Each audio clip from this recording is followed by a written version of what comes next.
Hello friends, कैसे हैं आप सभी लोग। आई होप आप सब लोग बहुत बढ़िया होंगे। मैं के आर सैनी KR एजेंसी पर आप सभी का स्वागत करता हूं। दोस्तों, आरआरबी टेक्नीशियन ग्रेड फर्स्ट और थर्ड को लेकर काफ़ी कुछ अपडेट आ रखे हैं, उन पर बात करेंगे। पोस्ट का अलॉटमेंट भी यहां पे हो गया है। टेक्नीशियन ग्रेड थर्ड वाले भाइयों का किस हिसाब से पोस्ट का अलॉटमेंट हुआ है, ट्रेनिंग कब और कहाँ होगी, कौन सी पोस्ट सबसे बढ़िया है, टेक्नीशियन का फ्यूचर चाहे ग्रेड फर्स्ट हो या ग्रेड थर्ड हो, इनका फ्यूचर रेलवे के अंदर क्या कुछ रहने वाला है। तो देखिए, सबसे पहली अपडेट है आपकी गुवाहाटी से, और यहाँ पे जो है provisional first part panel for the post of level 5, यानी जो ग्रेड फर्स्ट की थी सिग्नल की, उनका पैनल आ चुका है। पहला पैनल गुवाहाटी से, और यहाँ पे 11 लोगों का फाइनल सिलेक्शन यहाँ पे पैनल के अंदर नाम आया है। अब इनकी जो ट्रेनिंग वगैरह कराई जाएगी, सारी कुछ आगे की प्रोसेस, उसके बाद पोस्टिंग वगैरह दी जाएगी। ट्रेनिंग लंबी चलती है टेक्नीशियन ग्रेड फर्स्ट वाले जो सिग्नल डिपार्टमेंट के अंदर आते हैं इनकी। और ऐसे में दोस्तों, ये जो पोस्ट है आपका, इस पोस्ट के ऊपर काम रहेगा आपको जो सिग्नल से रिलेटेड काम करेगा रेलवे के अंदर। इसके अलावा ट्रैक है, स्टेशन मास्टर के जो वीडियो है, पैनल है, या फिर जो है रिले रूम वगैरह हो गई, या कांटे हो गए, पॉइंट्स वगैरह, इन सब से रिलेटेड आप लोगों को काम रहता है। और आपकी एक पूरी टीम होती है, असिस्टेंट होते हैं जैसे हेल्पर जो ग्रुप डी के अंदर आते हैं, असिस्टेंट SNT वाले। इसके अलावा टेक्निकल ग्रेड थर्ड हो गए, सेकंड हो गए, और आपका MCM हो गए, JE SSC, आप सबकी एक पूरी टीम होती है। टीम वर्क आपका रहता है।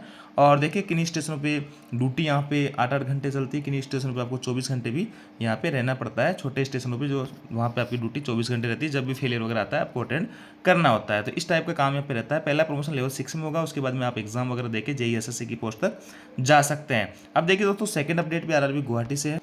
इसके अंदर जो है नोटिस फॉर मेडिकल अपील, यानी अगर कोई भाई मेडिकल के अंदर अनफिट कर दिया जाता है रेलवे की तरफ से, तो उसके पास में अपील करने का अधिकार रहता है। उसको लगता है कि मैं इस पोस्ट के लिए फिट हूँ, तो वो दोबारा से अपील कर सकता है। देखिए, 3 भाइयों को अनफिट किया गया है टेक्नीशियन ग्रेड फर्स्ट के अंदर, और रेलवे की तरफ से जो मेडिकल स्टैंडर्ड दिया गया है वो ये है। और इसके अंदर B1 मेडिकल स्टैंडर्ड अगर आपका होता तो आप टेक्नीशियन ग्रेड फर्स्ट के लिए फुलफिल कर पाते। यहाँ पे देखिए, इनको जो है 15/6/2025 तक सारे कुछ डॉक्यूमेंट्स जमा करवाने हैं। और आगे यहाँ पे इस फॉर्मेट में, जो फॉर्मेट यहाँ दे रखा है प्रेस कलर फॉर्मेट, इस फॉर्मेट में आपको मेडिकल सर्टिफिकेट बनवाना है किसी भी डॉक्टर से। चाहे आप देखिए, यहाँ पे लिखा है ये 15/6 तक आपको सबमिट करना है। और the candidate should produce a certificate in the अटेड प्रेस्क्राइब्ड फॉर्मेट एनेक्चर F हो में गवर्नमेंट हो, चाहे डॉक्टर प्राइवेट डॉक्टर हो, of the specialist in which the candidates has been found unfit, जिसमें आप जो अनफिट पाए जा रहे हो उसके अंदर स्पेशलिस्ट होना चाहिए। Such certificate should contain a note that, और इसमें यह भी लिखा है दोस्तों कि आप जिस डॉक्टर से अपना ये वापस फिटनेस का सर्टिफिकेट बनाओ, उसको ये पता होना चाहिए कि आप इस मेडिकल स्टैंडर्ड के लिए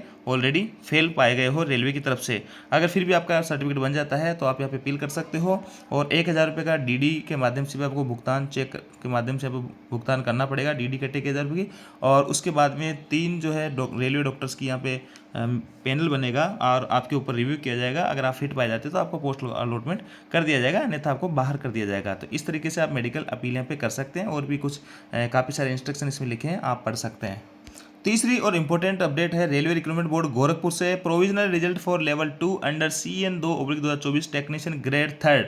यहाँ पे दोस्तों पोस्ट का अलॉटमेंट हो चुका है। देखिए, इन जो है 4 भाइयों को मिला है black Smith category number 2 technician grade third के अंदर। और आगे हैं आपका B के अंदर ब्रिज, इन भाइयों को ब्रिज का है। तो ब्रिज का काम आपको इन पोस्टों पे, सभी जो टेक्नीशियन की A to Z पोस्ट है, सभी पे सेपरेट वीडियो आपको चैनल पे मिल जाएगा।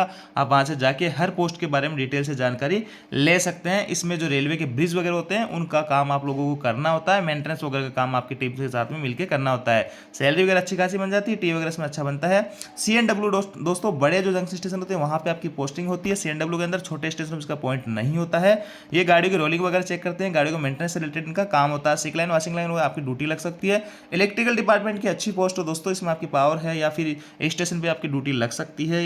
सिक लाइन में लग सकती है, वॉशिंग लाइन में लग सकती है, गाड़ियों की इलेक्ट्रिसिटी चेक करने के लिए आपकी ड्यूटी यहाँ पे लगाई जा सकती है। अच्छी पोस्ट है। और TRS बहुत ही शानदार ट्रैक्शन रोलिंग स्टॉक दोस्तों। यहाँ पे जो ऐसी लोको होते हैं, यानी आपके जो कैसी, कहने का मतलब जो लाइट से चलने वाले इंजन होते हैं, वहाँ पे उनका जो मेंटेनेंस वगैरह का काम होता है, वहाँ पे आपकी ड्यूटी लगती है। बहुत ही शानदार पोस्ट मानी जाती है। आपकी शेड्यूल ड्यूटी रहती है, नाइट ड्यूटियाँ वगैरह इसमें जनरली नहीं लगती है। तो बहुत अच्छी पोस्ट है। TRS इन भाइयों को मिली है, बहुत बढ़िया पोस्ट है, एक तरीके से मानी जाती है रेलवे के अंदर। फिटर है, फिटर जो है दोस्तों, फिटर आपको कोई से भी डिपार्टमेंट में फिटर की पोस्ट पे आपको लगाई जा सकती है आपकी। और इसके अलावा वेल्डर की आपकी हो गई, वेल्डिंग से रिलेटेड आपको काम यहाँ पे करना होगा। ठीक ठाक पोस्ट मारी जाती है। लड़कियों के लिए सूटेबल जॉब वेल्डर वाली नहीं है, ना ही फिटर वाली जॉब लड़कियों के लिए ठीक है। कारपेंटर की पोस्ट ये है दोस्तों, 4 लोगों का सिलेक्शन हुआ है। और डीजल इलेक्ट्रिकल वर्कशॉप की सभी पोस्टें, तमाम तरीके के आपको वर्कशॉप में पोस्ट मिली है कोई सी भी, तो बहुत ही शानदार पोस्ट आप मान सकते हैं। इलेक्ट्रिकल डिपार्टमेंट की सभी पोस्टें बहुत बढ़िया है। ट्रेन लाइटिंग के अंदर भी ये जो पोस्ट हैं बहुत ही बेहतरीन शानदार मानी मानी जाती है। और आगे वर्कशॉप की सभी पोस्टें बहुत बढ़िया है।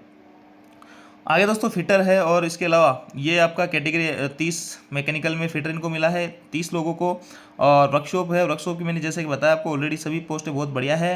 करंट ड्राइवर रेलवे की जो क्रेन वगैरह होती है उनको चलाने के लिए जो क्रेन ड्राइवर की आवश्यकता पड़ती है उसकी पोस्ट है 5, तो ये भी ठीक ठाक पोस्ट मानी जाती है, ज़्यादा वर्कलोड इस पर नहीं होता है। मिल राइट की भी आपकी जो है वर्कशॉप वगैरह में या सिकलाइन वगैरह या बड़े जो वर्कशॉप होते हैं वहाँ पे आपकी ड्यूटियाँ लगती है। वेल्डर हो गया और वेल्डर, ये सभी पोस्ट है दोस्तों अलग अलग कैटेगरी की है। और ये जो पोस्ट का अलॉटमेंट हुआ दोस्तों किस हिसाब से हुआ, ये पोस्ट का अलॉटमेंट जो है आपने जो प्रेफरेंस भरी है उसके अकॉर्डिंग, और आपके जो मार्क्स आए और आपकी जो मेडिकल फिटनेस, इन 3 चीज़ों पे आपका जो है पोस्ट का अलॉटमेंट होता है कि आपको कौन सी पोस्ट दी जाए।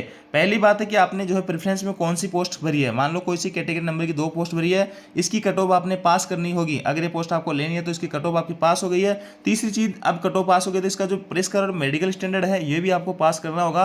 अगर इसके मेडिकल स्टैंडर्ड में आप फेल पाए जाते हो तो इससे बिलो मेडिकल स्टैंडर्ड की जो पोस्ट रहेगी वो आपको, जैसे कैटेगरी नंबर 3 की है, 4 की, 5 की, वो आपको मिल जाएगी अगर उसकी कट ऑफ आप पास कर रहे हो तो, और आपको प्रेफरेंस में डाला है तो।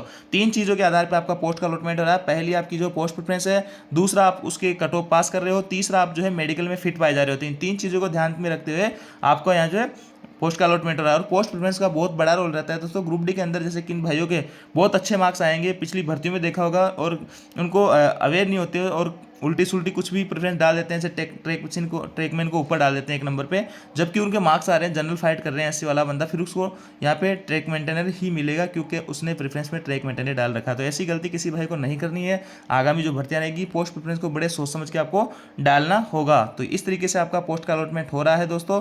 और इसमें जो है आपका टीआरएस की पोस्टें बढ़िया है, वर्कशॉप की सभी पोस्टें बहुत बढ़िया है, इलेक्ट्रिक डिपार्टमेंट की पोस्टें बढ़िया है। और यहाँ पे जैसे वेल्डर वगैरह की है या फिटर वगैरह की है, लड़कियों के लिए पोस्ट यहाँ पे ज़्यादा सुटेबल नहीं मानी जाती है। और भी कई सारे इंस्ट्रक्शन यहाँ पे लिखे हुए हैं, आप पढ़ सकते हैं। आपको जिनका पोस्ट का अलॉटमेंट हो चुका है, अब जल्द आपको यहाँ पे ट्रेनिंग वगैरह करवाई जाएगी, उसके बाद में आपका पोस्टिंग वगैरह दी जाएगी। अब दोस्तों बात करते हैं कि आपकी जो पोस्टिंग होगी वो किस हिसाब से करवाई जाएगी। जैसे आपको पता है आरआरबी वाइज आपकी जो है वैकेंसी होती है। अब आरआरबी में आपका सिलेक्शन तो हो गया, अब आपको यहाँ पे से डिवीजन का अलॉटमेंट भी किया जाएगा। डिवीजन का अलॉटमेंट किया जाएगा तो डिवीजन में ये ध्यान रखा जाएगा कि आपको अपना होम डिवीजन ही, रेलवे कोशिश करता है कि आपको आपका अपना जो है होम डिवीजन मिले, आपका होम एड्रेस है उसके आसपास आपको पोस्टिंग देने की कोशिश की जाती है। लेकिन दोस्तों जैसे कि मैं बात करूं, मान लो किसी का वर्कशॉप में सिलेक्शन हो गया। अब वर्कशॉप ऐसा तो है नहीं कि हर डिवीजन में आपको मिल जाएगा। जैसे मैं बात करूं एनडब्ल्यूआर की, तो एनडब्ल्यूआर के अंदर वर्कशॉप का आपका जो है या तो जोधपुर है या फिर जो है आपका अजमेर है ना, और एक जो है लालगढ़ भी वर्कशॉप है। तो इन ऐसे में आपको इन 3 जगह ही आपको पोस्टिंग हो सकती है। अब आप अजमेर से आते हो तो कोशिश किया जाए कि आप अजमेर वर्कशॉप दिया जाए, और आप बीकानेर से आते हो लालगढ़ दिया जाए, जोधपुर वाले से आते हो तो आपको जोधपुर वर्कशॉप दिया। अब कोई जयपुर से आता है तो जयपुर में कोई वर्कशॉप है नहीं, तो ऐसे में उसको जयपुर में पोस्टिंग मिलना पॉसिबल नहीं है। तो इस तरीके से यहाँ पे पोस्ट का अलॉटमेंट किया जाएगा। बाकी CNW की जो पोस्ट हैं, बड़े बड़े जो जंक्शन स्टेशन होते हैं वहाँ सभी स्टेशनों पर होती है, तो ऐसे में पॉसिबिलिटी रहती है कि आपको उन स्टेशनों पर ड्यूटी दी जाएगी और आपका होम जो डिवीजन रहेगा वो पोस्टिंग दी जाएगी। टीआरएस की मैं बात करूँ, ट्रैक्शन रोलिंग, तो यहाँ पे टीआरएस भी जो है सभी जगह अवेलेबल नहीं होता है। तो ऐसे में जहाँ अवेलेबल है वहीं पे आपको पोस्टिंग मिलेगी आपके जोन के अंदर, क्योंकि ये डिवीजन वाइज ये टीआरएस वगैरह नहीं होते हैं, वर्कशॉप वगैरह नहीं होते हैं, तो इस हिसाब से आपकी पोस्टिंग करवाई जाएगी। सभी पोस्टों का जो ट्रेनिंग शेड्यूल अलग है, किसी पोस्टों पे ट्रेनिंग होती है, किसी पे लंबी ट्रेनिंग होती है, किसी पे छोटी ट्रेनिंग होती है। ये डिपेंड करेगा आपको कौन सी पोस्ट यहाँ पे दी गई है। ट्रेनिंग सेंटर आपके जो है सभी अपने होम जोन के या होम अलग अलग जोन के अलग अलग ट्रेनिंग सेंटर होते हैं, वहाँ पे आपको भेजा जाएगा ट्रेनिंग करने के लिए, और वहाँ पे रहना खाना सब कुछ फ्री रहने वाला है, और खाने का कुछ चार्जेस लगेगा। बाकी आपको ट्रेनिंग के अंदर बेसिक प्लस डीए का पेमेंट किया जाएगा। ये नहीं दोस्तों, आपका जो बेसिक है जैसे कि लेवल 2 है 19,900 और अभी 55% डीए मिल रहा है, इन दोनों को ऐड करके जो सैलरी बनेगी वो आपको यहाँ पे दिया जाएगा ट्रेनिंग में। और ट्रेनिंग के बाद में और तमाम तरीके के भत्ते जो है, नाइट ड्यूटी है या फिर जो है जो भी टीए वगैरह बनेगा आपका, और भी तमाम तरीके के जो भत्ते हैं, एचआरए हैं, ये सब आपका भुगतान किया जाएगा। तो इस तरीके से आपका ये शेड्यूल यहाँ पे रहने वाला है। दोस्तों वीडियो ऑलरेडी काफ़ी लंबा हो चुका है। टेक्नीशियन की जो है फ्यूचर की बात अपन किसी नेक्स्ट वीडियो में करेंगे। बाकी इतना बता देता हूँ कि टेक्नीशियन ग्रेड 1st 3rd वाले जो भाई लोग हैं, इनका प्रमोशन जो है बिना एग्जाम दिए 4200 ग्रेड तक जा सकते हैं। और आगे इनको जो है जेई वगैरह बनना है तो इनको डिपार्टमेंट एलडीसी जीडीसी कोटे की भर्तियां पे देखनी पड़ेगी। इसके अलावा दोस्तों जीडीसी के माध्यम से आप जो है स्टेशन मास्टर वगैरह आपके ग्रेड से ऊपर की जो भी भर्तियां हैं वो जीडीसी के माध्यम से एग्जाम करके आप बन सकते हो। इसके चीफ लॉ असिस्टेंट है, आपके वेलफेयर इंस्पेक्टर है, आपके पास में अगर डिग्रियां हैं तो अलग अलग टाइप की वैकेंसी यहाँ पे आती रहती है, उनका एग्जाम देख के आप दूसरी पोस्टों पर भी जा सकते हैं। तो फ्यूचर आपके हाथ में ही अच्छा खासा है। पोस्टिंग वगैरह ज़्यादातर पोस्टों में अच्छी खासी जगह आपको मिलती है। बाकी डिटेल से अपन किसी और वीडियो में बात करेंगे। तो ये दोस्तों ये थी अपडेट। आप जानकारी आपको अच्छी लगी कि वीडियो आपको वीडियो के लाइक दोस्तों के साथ में शेयर जरूर करें। Thank you.